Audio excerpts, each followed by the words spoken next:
It was a day that was 9 years in the making, U.S. troops arriving home at the end of the war in Iraq. But Northeast Ohio native Jerry Zovko didn't live to see that day.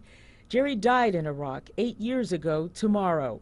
He promised me that he would be home for Easter of '04. He came home, but he didn't walk. They carried him.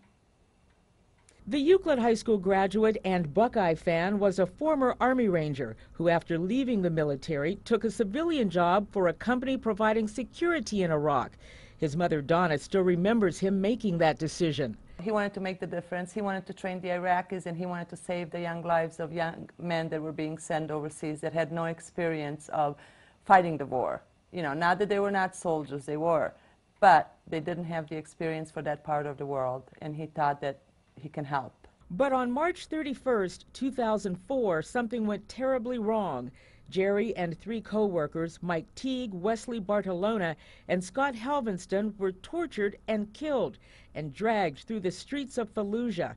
These photos were taken just a few weeks earlier. I just want the people of Northeast Ohio to hear his name and say a prayer if they pray, or just do something in his honor, you know, just something to remember that he did die in the war in Iraq. Donna Zovko hopes her son's death was not in vain and that Northeast Ohio remembers him and the sacrifice he made. It's not just my Jerry, it's Mike, it's Wes and Scotty, and thousands of other young men and some women.